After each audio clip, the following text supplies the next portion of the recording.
Une jeune mère célibataire a soigné sa grand-mère malade avec dévouement, mais lorsque celle-ci est décédée, tout ce que la femme a obtenu, était un vieux canapé.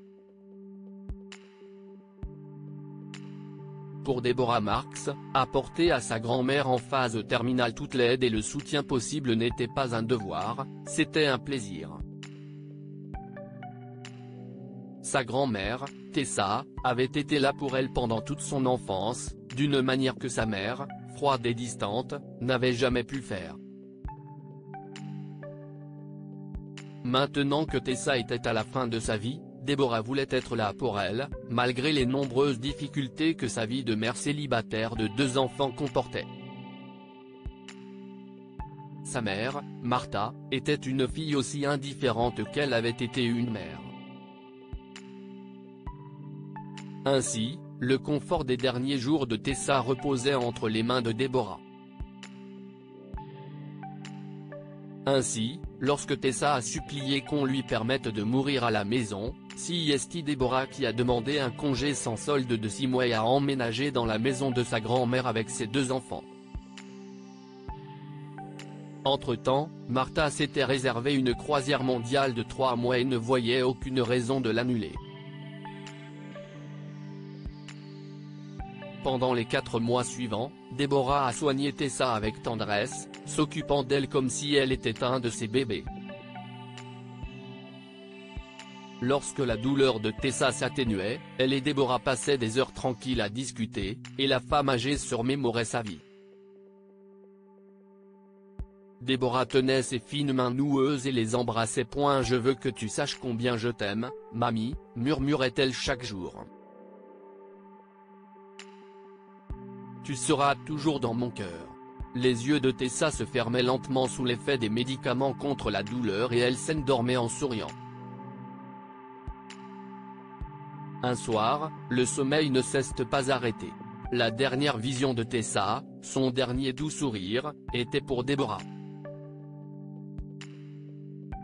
Elle a sombré dans un sommeil sans fin avec la main de sa petite fille pressée sur sa joue.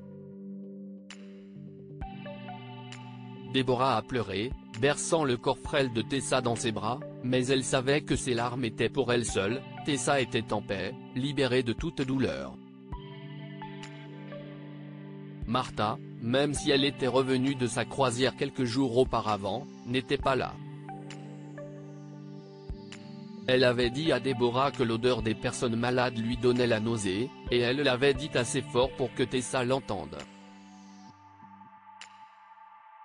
Deborah a pris son téléphone et a appelé Martha. « Maman, mamie est partie. Si tu veux venir lui dire au revoir. » Mais Martha n'était pas une femme sentimentale. « Je la verrai à l'office, n'est-ce pas ?» a-t-elle dit sèchement. « Maintenant, nous devons organiser les funérailles et obtenir le certificat de décès pour que la succession soit probable. » Deborah était étourdie. « Le domaine ?» a-t-elle demandé. « Je ne comprends pas. » « Ne sois pas stupide, Deborah, » a dit Martha. « L'argent, la maison. La maison doit valoir pas mal de choses. Et tous ces bijoux qu'elle a hérités de sa grand-mère. Comment peux-tu penser à ça dans un moment pareil ?» a demandé Deborah en larmes. «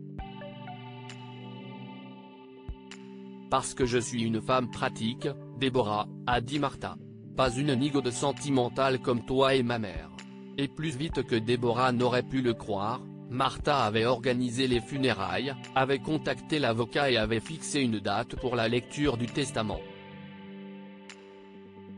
Le testament de Tessa était très simple. Elle laissait la maison à Martha, y compris son contenu, à une seule exception, le vieux canapé en brocart pêche qui se trouvait dans le salon était pour Deborah.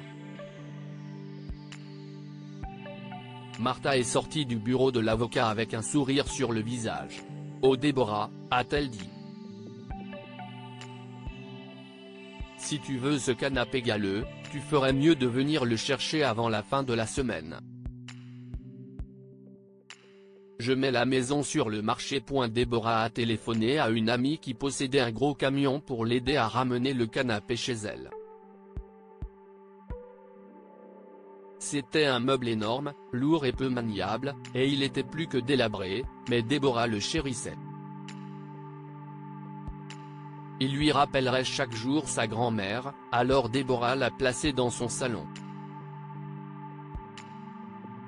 Elle avait commencé à le nettoyer, en soulevant les gros coussins lourds, quand elle a senti quelque chose sous le tissu. Déborah a retourné le coussin et a vu une grande fermeture éclair. Elle l'a ouverte et a trouvé un grand sac en velours noir. À l'intérieur du sac, il y avait des boîtes à bijoux et une enveloppe avec son nom dessus.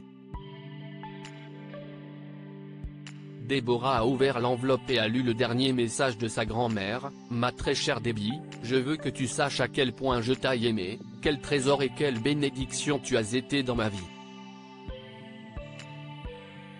Je voulais te transmettre les bijoux que ma grand-mère m'a donnés, mais je ne connais que trop bien ma fille. Martha trouverait le moyen de te tromper, alors je te les donne de cette façon, pour que tu puisses en profiter et qu'elle ne le sache jamais.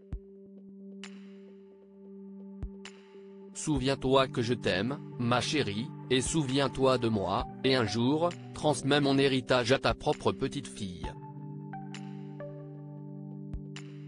À l'intérieur des boîtes se trouvait un ensemble scintillant de bijoux inestimables, mais Déborah les voyait tous déformés par l'arc-en-ciel de ses larmes.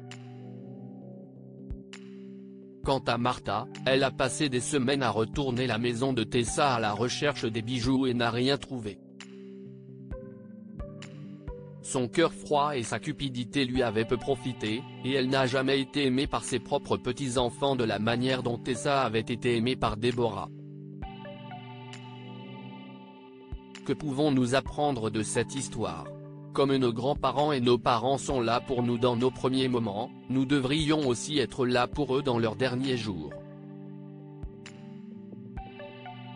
Déborah a rendu à Tessa tout l'amour et les soins qu'elle avait reçus lorsqu'elle était enfant. Les égoïstes finissent par perdre ce qu'ils cherchent à obtenir. L'avidité et la froideur de Martha lui ont fait perdre ce qu'elle désirait le plus, les précieux bijoux de sa mère. Lire aussi, personne n'est autorisé à s'approcher de la boîte à bijoux d'une vieille dame, son petit-fils la voit et l'ouvre. Cette histoire est inspirée par l'histoire d'un de nos lecteurs et écrite par un rédacteur professionnel. Toute ressemblance avec de véritables noms ou lieux est une pure coïncidence. Toutes les images sont utilisées uniquement à des fins d'illustration. Partagez votre histoire avec nous. Elle changera peut-être la vie de quelqu'un. Si vous souhaitez partager votre histoire, envoyez-nous un mail à info@amomama.com. Abonnez-vous à Amomama sur Google News.